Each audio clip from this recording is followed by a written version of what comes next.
శ్రీ గణేశాయ నమః. ఓం శ్రీ విష్ణురూపాయ నమఃశివాయ. నమస్కారం అండి. 2024 మే 1వ తేదీ నుంచి గురుగ్రహ స్థాన మార్పిడి అనేది జరగబోతున్నది. అంటే ఈ యొక్క 2024 మే 1వ తేదీ నుంచి 2025 మే 14వ తేదీ వరకు కూడా గురుగ్రహం వృషభ రాశిలో సంచారాన్ని చేయబోతున్నారు. ఈ ఒక వృషభ రాశిలో ఏదైతే సంచారం ఉందో ఈ ఒక సంచారం ద్వాదశ రాశుల వాళ్ళకి ఎలాంటి ఫలితాలు వస్తున్నాయి అని చూసే ప్రయత్నం చేద్దాం.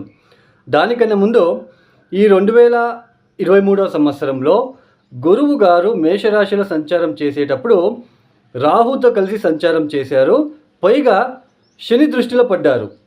సో అందువలనే 2023లో కొన్ని మనము సంఘటనలు చూసుకున్నాం. రాజకీయ సంఘటనలు కావచ్చు, ఆకస్మికంగా మార్పులు, కొన్ని అపఘాతాలు కావచ్చు, ఆర్థికపరమైన ఇబ్బందులు. సో ఇలాంటివన్నీ కూడా మనము చూసాము. ఎందుకు అంటే గురువు గారు ఒక్కరే ఉన్నప్పుడు ఇచ్చే ఫలితాలకి గురువు రాహుతో కలిసినప్పుడు లేదా శనితో కలిసినప్పుడు, శని దృష్టి పడ్డప్పుడు ఇచ్చే ఫలితాలకి చాలా కూడా తేడా ఉంటుంది, డిఫరెన్సెస్ ఉంటుంది. అంటే 2023 సంవత్సరంలో ఆయన గురువు గారు అన్ని రాశుల వాళ్ళకి కావచ్చు, ఒక భౌగోళికంగా కావచ్చు, ఆయన ఫలితాలని ఎక్కువ ఇవ్వలేకపోయారు.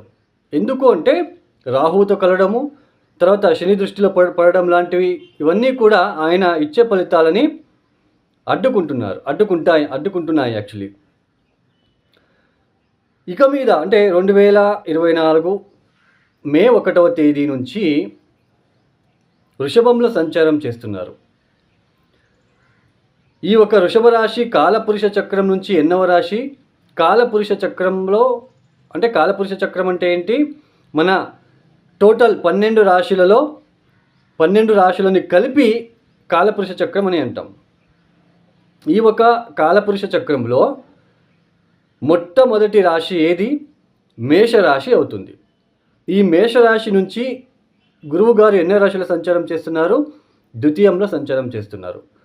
మనం భౌగోళికంగా చూసుకున్నట్లు కనుకైతే సామూహికంగా ద్వాదశ రాశుల గురించి చెప్పుకునే ముందు అందరికీ ఎలా ఉంటుంది, అన్ని రాశుల వాళ్ళకి అంటే భౌగోళికంగా ఎలా ఉంటుంది చూసుకుందాం. గురువు ద్వితీయ స్థానంలో సంచారం చేస్తున్నారు. అంటే మేషరాశి నుంచి ద్వితీయ స్థానం. ద్వితీయ స్థానం అంటే ఏంటి? మొదటిగా ద్వితీయ స్థానం అంటే కుటుంబ స్థానం అని అంటాం. ఫుడ్, భోజనం చేసే అంటే భోజనం గురించి ఆ ద్వితీయ స్థానం నుంచి తెలుసుకుంటాం. ఫైనాన్షియల్ గురించి అంటే ఫైనాన్షియల్ సెక్టర్స్ నుంచి ఆ ఒక ద్వితీయ స్థానం నుంచే తెలుసుకుంటాం. కమ్యూనికేషన్, మనం మాట్లాడే పద్ధతి, మనం మాట్లాడే వే ఆఫ్ టాకింగ్, దాన్ని కూడా ద్వితీయ స్థానం నుంచి తెలుసుకుంటాం. తర్వాత ద్వితీయ స్థానం నుంచి ఏం తెలుసుకుంటాం? ఆ ఒక వ్యక్తి ఆకర్షితంగా ఉంటున్నాడా, ఫేస్ ఎలా ఉంటుంది అంటే తన ఒక ఫేస్ అట్రాక్టివ్గా ఉంటుందా. సో ఇవన్నీ మనం తెలుసుకుంటాం ద్వితీయ స్థానంలో. సో అలాంటి ద్వితీయ స్థానంలో గురువుగారి సంచారం ఏదైతే ఉందో మొట్టమొదటిగా ఫుడ్ ఇండస్ట్రీస్ డెవలప్ అవ్వడానికి అవకాశాలు ఉంటాయి ఈ ఒక సంవత్సరంలో. తర్వాత కమ్యూనికేషన్ సెక్టార్లో పనిచేసే వాళ్ళు అంటే మాట్లాడే ఒక సెక్టర్ అయి ఉండొచ్చు. అంటే ఏది ఆ సెక్టర్స్, మాట్లాడే సెక్టర్స్ అంటే టీచింగ్, తర్వాత మార్కెటింగ్ చేసేవాళ్ళు కూడా ఎక్కువ మాట్లాడాల్సి ఉంటుంది. వాళ్ళ ఒక కమ్యూనికేషన్తో ఇతరులని అట్రాక్ట్ చేయాలి. సో అలాంటి ఫీల్డ్లో ఎవరైతే పనిచేస్తున్నారో వాళ్ళకి, ఈ గోల్డ్ స్మిత్, సో వాళ్ళకి కూడా, బంగారం చేసే వాళ్ళకి. తర్వాత ఈ ఒక ద్వితీయ స్థానం అంటే ఏంటి?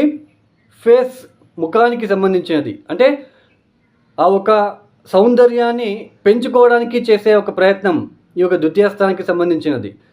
అంటే సౌందర్యం పెంచుకునే ప్రయత్నం అంటే ఏంటి? Cosmetics, beauty parlours. సో ఇవన్నీ కూడా ఇక్కడ పనిచేసే ఒక ఎవరైతే పనిచేస్తున్నారో వాళ్ళకి చాలా పాజిటివ్గా ఉంటుంది, లబ్ధి పొందుకుంటారని చెప్పుకోవచ్చు.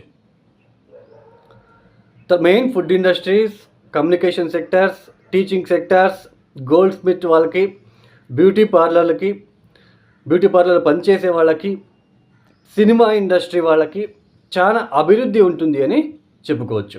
అలాగే ఇకపైన కొద్దిగా సాఫ్ట్వేర్ ఫీల్డ్లో కూడా జాబులు రావడానికి అవకాశాలు మనకి కనిపిస్తాయి.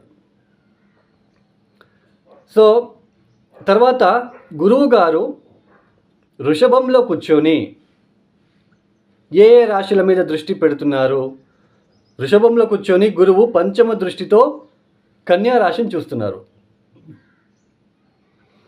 వృషభంలో కూర్చొని సప్తమ దృష్టితో వృశ్చికాన్ని చూస్తున్నారు. వృషభంలో కూర్చొని నవమ దృష్టితో మకర రాశిని చూస్తున్నారు. బాగా గుర్తుపెట్టుకోండి, మీ జన్మ జాతకంలో గనక కన్యా రాశిలో గనక ఏదైనా గ్రహం ఉన్నట్లు గనక అయితే, లేదా వృశ్చికంలో లేదా మకర రాశిలో గ్రహం ఉండి అది చెడు గ్రహాలు అయ్యి ఉండి వాళ్ళ దశాభుక్తి నడుస్తున్నట్లు కనుకైతే కొంచెం ఇబ్బంది ఉంటుంది. ఎప్పుడైతే గురు దృష్టి పడుతుందో ఆ ఒక చెడు గ్రహాలు కూడా మనకి ఇబ్బంది పెట్టలేరు. అంటే వాళ్ళ దశాభుక్తి నడుస్తుంటే కొద్దిగా పాజిటివ్గా వెళ్తుంది. మీ జాతకంలో చూసుకోవచ్చు, కన్యా రాశిలో ఏ గ్రహం ఉంది, ఏదైనా గ్రహం ఉందా, వృశ్చికంలో ఉందా, తర్వాత లేదా మకరంలో ఉందా, మీరు చూసుకోండి. ఆ ఒక దశాభుక్తి జరుగుతున్నట్లు కనుకైతే మరీ పాజిటివ్నెస్ వస్తుంది, బాగా మంచిగా ఉంటుంది. తర్వాత ఇంకొకటి అండి, ఈ ఒక గోచార ఫలితాలు అంటే రాశి ఫలితాలు అనేవి 20% మాత్రమే ఫలితాలు వస్తాయి. ఇంకా మిగతా 80% మన స్వజాతకం, మన ఓన్గా మనం ఎప్పుడైతే పుట్టి ఉంటామో ఆ సమయానికి ఏ లగ్నం అవుతుంది, ఏ దశాభుక్తి జరుగుతుంది, దీని మీద మన ఓన్ హారోస్కోప్ మీద మిగతా ఫలితాలు డిపెండ్ అయి ఉంటుంది. తదుపరి రాశి వృశ్చిక రాశి లేదా వృశ్చిక లగ్నం. ఈ వృశ్చిక రాశి వాళ్ళు ఎస్పెషలీ 2023 సంవత్సరంలో ఈ వృశ్చిక రాశి వాళ్ళు చాలా అప్పులు చేయడం లాంటిది, ఆర్థిక విషయంలో ఇబ్బందులు కావచ్చు, గృహంలో ఒకేసారి ఆరోగ్యపరమైన ఇబ్బందులు, అందరికీ కూడా ఒకేసారి ఆరోగ్యపరమైన ఇబ్బందులు. 2023 సంవత్సరంలో ఖచ్చితంగా ఈ వృశ్చిక రాశి వాళ్ళు గృహ మార్పిడి జరిగి ఉంటుంది. అంటే ఉన్న ఇంటి నుంచి ఇంకొక ఇంటికి వెళ్ళి అక్కడ ఇబ్బందులు పడడము, అంటే సడన్గా ఇంటి ఓనర్ వచ్చేసి మీరు ఇల్లు మార్చాలి, మీరు వేరే ఇల్లు చూసుకోండి అని చెప్పడము, మీరు ఎక్కడో వేరే ఇల్లు చూసుకోవడము, ఆ ఇల్లు మీకు అడ్జస్ట్ కాకపోవడము, అక్కడ మళ్ళీ ఇబ్బంది పడడము, అంటే కొద్దిగా ప్రశాంతత లేకపోవడం, కొద్దిగా ప్రశాంతత లోపించడము.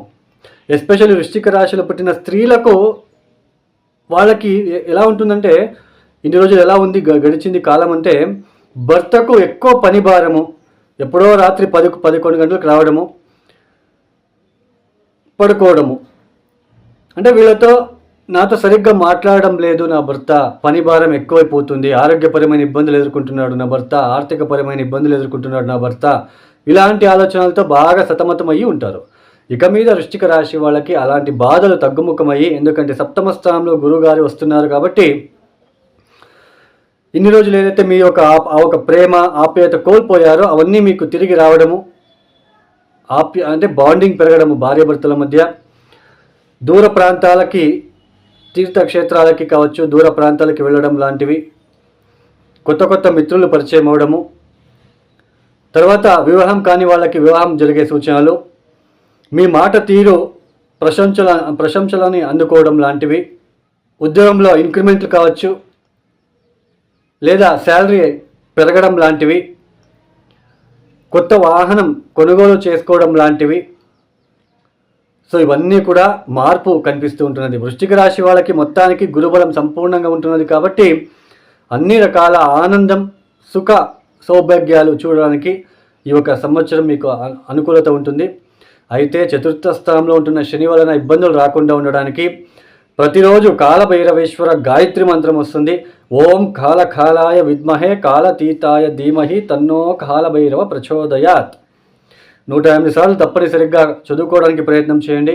తర్వాత ఆంజనేయ స్వామి గుడి దగ్గర కానీ, కాలభైరవేశ్వరుడు ఆలయానికి వెళ్ళి అక్కడ కానీ ఈ నల్ల ఒత్తులు అని అంటాం, నల్ల బట్టలో నల్ల నువ్వులు కట్టి పెట్టి ఉంటారు, వాటిని నల్ల నువ్వుల నూనెతో వెలిగించడానికి ప్రయత్నం చేయండి. 42 డేస్ చాలా అభివృద్ధి వస్తుంది, శని చాలా కూల్ అయిపోతాడు. తర్వాత ఇనుపలతో చేసిన బీరువా లాంటివి ఏదైనా వృద్ధాశ్రమాలకి, హాస్పిటల్కి డొనేషన్ ఇవ్వడానికి ప్రయత్నం చేయండి. మరిన్ని శుభ ఫలితాలు పొందుకోవచ్చు. సర్వే జనో సుఖినో భవంతు. ధన్యవాదములు. ఈ వీడియో కనుక మీకు నచ్చినట్లయితే లైక్ చేయండి, షేర్ చేయండి. మరిన్ని వీడియోస్ కోసం మా ఛానల్ని సబ్స్క్రైబ్ చేయండి. మీ అభిప్రాయాలు మాకు కామెంట్స్ రూపంలో చెప్పండి. మరిన్ని వీడియోస్ కోసం మా ఛానల్ని సబ్స్క్రైబ్ చేయండి.